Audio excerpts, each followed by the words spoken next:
നല്ല സ്വയംഭൻ സാധനമാണല്ലോ. മുന്നിലൂടെ നടന്ന്. ഏട്ടോ ആ പോയ ലേഡി ഏതാ? നല്ല സ്വയംഭൻ സാധനമാണല്ലോ. മുന്നിലൂടെ നടന്ന് പോയ പെണ്ണിനെ നോക്കി ഹോട്ടൽ ജീവനക്കാരനോട് സ്റ്റീഫൻ ചോദിച്ചു. ഡീറ്റെയിൽസ് ഒന്നും അറിയില്ല സർ. കുറച്ചായി ഇവിടെ തന്നെയാ സ്ഥിരതാമസം. ഹോട്ടൽ ബോയുടെ മറുപടി കേട്ട് സ്റ്റീഫൻ പുഞ്ചിരിച്ചു. മുട്ടി നോക്കിയ വളയുമോ? സർ തന്നെ മുട്ടി നോക്കിക്കോ. എന്റെ പണി കളയുന്ന പരിപാടിക്കൊന്നും ഞാനില്ല സാറേ. സാറിന്റെ 2 റൂം അപ്പുറമല്ലേ. നേരിട്ട് ചോദിച്ചു നോക്ക്.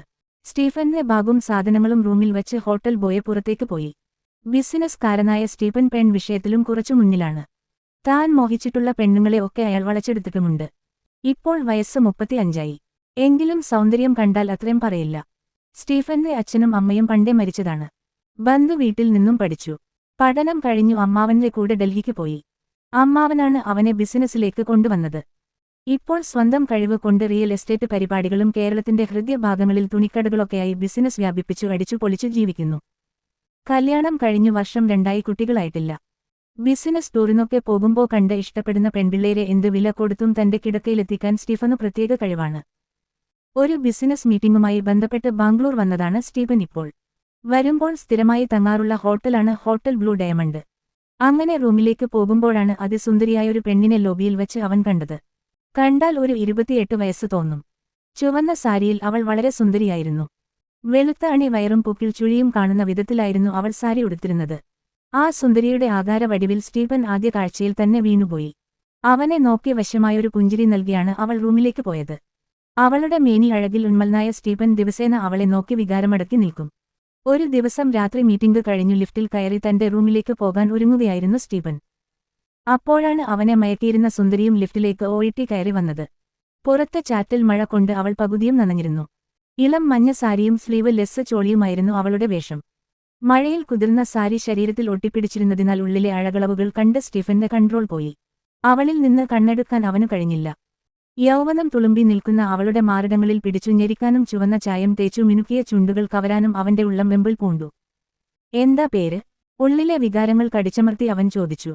അഹല്യ. അവന്റെ നോട്ടവും വെപ്രാളവും ആവോളം ആസ്വദിച്ചു നിൽക്കുകയായിരുന്ന അവൾ പെട്ടെന്ന് മറുപടി പറഞ്ഞു. സാറിന്റെ പേര്? സ്റ്റീഫൻ. സാറെന്താ വിയർക്കുന്നത്? മുത്തു കിലുങ്ങും പോലുള്ള അഹല്യയുടെ ചോദ്യം കേട്ടപ്പോഴാണ് താൻ വിയർക്കുകയാണെന്ന് സ്റ്റീഫൻ അറിഞ്ഞത്. ഏയ് nothing. You looking so handsome. കള്ളച്ചിരിയോടെ അവൾ പറഞ്ഞു. U to. കർച്ചീപ കൊണ്ട് മുഖത്തെ വിയർപ്പ് ഒപ്പ് സ്റ്റീഫൻ. ലിഫ്റ്റ് ഇറങ്ങി ഇരുവരും റൂമിന് നേർക്ക് നടന്നു. കുറച്ചു നിമിഷത്തെ സംസാരം കൊണ്ട് തന്നെ അഹല്യ വളയുന്ന ടൈപ്പ് ആണെന്ന് സ്റ്റീഫൻ ഊഹിച്ചു. സർ എന്ത് ചെയ്യുന്നു? ബിസിനസ് ആണ്. താനോ? മേക്കപ്പ് ആർട്ടിസ്റ്റ് ആണ്. താൻ ഭയങ്കര സുന്ദരിയാണ് കേട്ടോ. ഒരു മോഡൽ ആവാനുള്ള എല്ലാ ഗുണവും തനിക്കുണ്ട്. തനിക്ക് വിരോധമില്ലെങ്കിൽ എന്റെ നെക്സ്റ്റ് ആഡിൽ തന്നെ മോഡൽ ആക്കാം ഞാൻ. നമുക്ക് നോക്കാം. ആലോചിച്ചു ഒരു തീരുമാനം പറയൂ. ഒരു 3 ഡേയ്സ് കൂടെ ഞാൻ ഇവിടെ കാണും. തന്റെ വിസിറ്റിംഗ് കാർഡ് നൽകി അയാൾ പറഞ്ഞു. അവളത് വാങ്ങുമ്പോൾ അറിയാത്ത ഭാവത്തിൽ സ്റ്റീഫൻ അവളുടെ കയ്യിൽ തഴുകി. പൂ പോലെ ലോലമായ വിരലുകൾ. പെട്ടെന്നാണ് ഒരു ഈട്ടി മുഴക്കം അവിടെ കേട്ടത്. പുറത്തെ മഴ ശക്തമായി പെയ്യാൻ തുടങ്ങി. ചുറ്റിലുമുള്ള ബൾബുകൾ അണഞ്ഞു. ആ നിമിഷം പേടിച്ചു നിലവിളിച്ചുകൊണ്ട് അഹല്യ സ്റ്റീഫനെ കെട്ടിപ്പിടിച്ചു. പെട്ടെന്ന് ഒന്ന് പകച്ചെങ്കിലും അവൻ ആ അവസരം നന്നായി മുതലാക്കി. ഏയ്. താൻ പേടിക്കണ്ട. ഞാനില്ലേ കൂടെ. പവർ കട്ട് ആയതാണ്. അതല്ല സാർ. എനിക്ക് ഈ ഇട്ടി പേടിയാ. വീണ്ടും ഒരു ഈട്ടി മുഴങ്ങിയപ്പോ അവൾ അവനോട് കൂടുതൽ ചേർന്ന് നിന്നു. സ്റ്റീഫന്റെ കൈകളും അവളെ പൊതിഞ്ഞു. ബലിഷ്ഠമായ കരങ്ങൾ കൊണ്ട് ഒരു പൂവിനെ ഞെരിക്കുന്നത് പോലെ സ്റ്റീഫൻ അവളെ ഉറുമ്പടക്കം കെട്ടിപ്പിടിച്ചു. വിജനമായ ആ ലോബിയിൽ വച്ച് ഇരുവരും പരിസരം മറന്ന് കെട്ടിപ്പുണർന്നു. സ്റ്റീഫന്റെ ചുണ്ടുകൾ അവളുടെ ചുണ്ടിൽ അമർന്നു. അവന്റെ കൈകൾ അവളുടെ സാരിക്കിടയിൽ കൂടി വയറിനെ തഴുകി മാറിടങ്ങളുടെ മുഴുപ്പ് തേടി അലഞ്ഞു. മോഹിപ്പിച്ച പെണ്ണുടൽ സൗകര്യത്തിന് അടുത്ത് കിട്ടിയപ്പോൾ സ്റ്റീഫൻ മറ്റെല്ലാം മറന്നു. അവന്റെ മുഖം അവളുടെ കഴുത്തിരിക്കിൽ അമർന്നു. കൈകൾ നെഞ്ചിലും വയറിലും ഒഴിഞ്ഞുകൊണ്ട് എന്തിനോ വേണ്ടി ദാഹിച്ചു.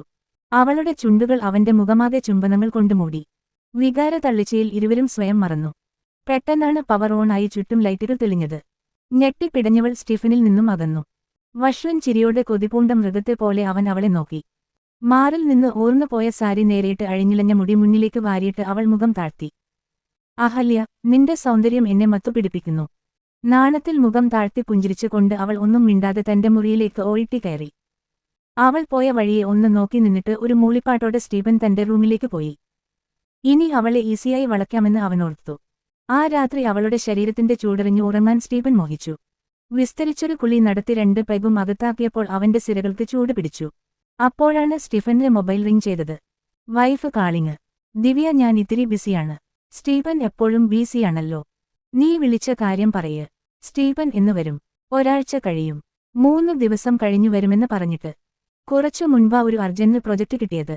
അത് തീർന്നാൽ ഉടനെ എത്തും. അപ്പോൾ നമ്മുടെ വെഡിങ് ആനിവേഴ്സറിക്ക് സ്റ്റീഫൻ ഉണ്ടാവില്ലേ? ഓഹ് ഐ ആം സോറി ഡിയർ. എനിക്ക് അന്ന് നാട്ടിലേക്ക് വരാൻ കഴിയില്ലല്ലോ.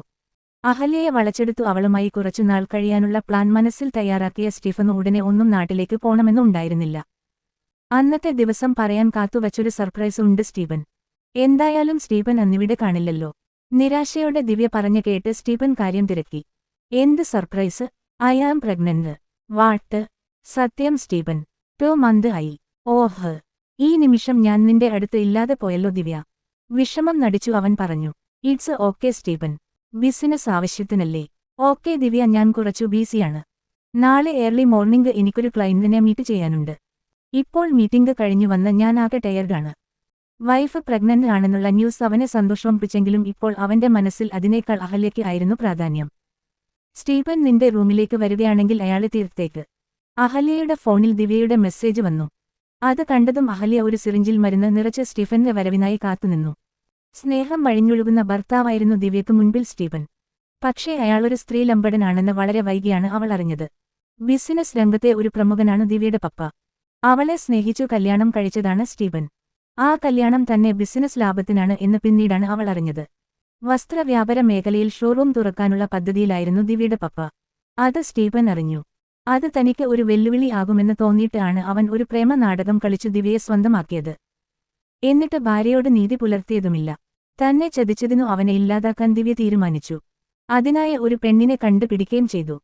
എല്ലാം പ്ലാൻ ചെയ്ത ശേഷമാണ് അവൾ താൻ പ്രഗ്നന്റ് ആണെന്ന് അറിയുന്നത്. സ്റ്റീഫനൊരു ലാസ്റ്റ് ചാൻസ് എന്ന നിലക്കാണ് പ്രഗ്നന്റ് ആയ വിവരം അവൾ അവനെ അറിയിച്ചത്. അത് കേട്ടിട്ടും സ്റ്റീഫൻ മാറുന്നില്ലെങ്കിൽ അവനെ കൊല്ലണമെന്ന് ദിവ്യ ഉറപ്പിച്ചു.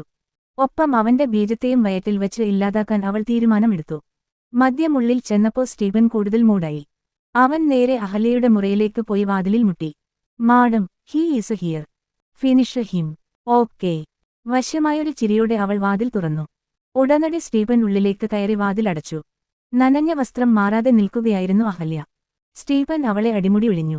ക്യാനായി. അനുവാദത്തിനായി അവൻ അഹല്യയെ നോക്കി. കരുത്തനായ പുരുഷനെ ഏത് പെണ്ണാ മോഹിക്കാത്തത്? 2 കൈകൾ വിടർത്തി അവളവനെ ക്ഷണിച്ചു.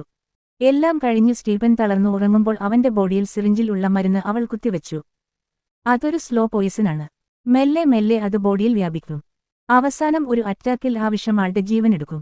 ദിവ്യ ആണ് അത് അഹല്യയ്ക്ക് കൊടുത്തത്. പോസ്റ്റ്മോർട്ടത്തിൽ അത് കണ്ടുപിടിക്കാനും കഴിയില്ല. ഒരാഴ്ച അഹല്യയുടെ കൂടെ അടിച്ചു പൊളിച്ചു കഴിഞ്ഞു നാട്ടിലേക്ക് പോകാൻ എയർപോർട്ടിൽ വന്നതാണ് സ്റ്റീഫൻ. അപ്പോഴാണ് ദിവ്യ അയാളെ വിളിക്കുന്നത്. സ്റ്റീഫാ, എന്നെ ചതിച്ച് നിന്റെ ജീവൻ ഞാൻ എടുക്കുക. ഇനി നിമിഷങ്ങൾ മാത്രമേ നിനക്ക് ആയുസുള്ളൂ. എന്റെ കൈകൊണ്ട് ഞാൻ തയ്യാറാക്കിയ വിഷക്കൂട്ടാണ്. അത്ര മാത്രം പറഞ്ഞു ദിവ്യ കാൽ വച്ചതും സ്റ്റീഫൻ പകച്ചുപോയി. ഭാര്യ പറഞ്ഞതിന്റെ പൊരുൾ മനസ്സിലാക്കി എടുത്തപ്പോഴേക്കും നെഞ്ചു പൊത്തി അയാൾ അവിടെ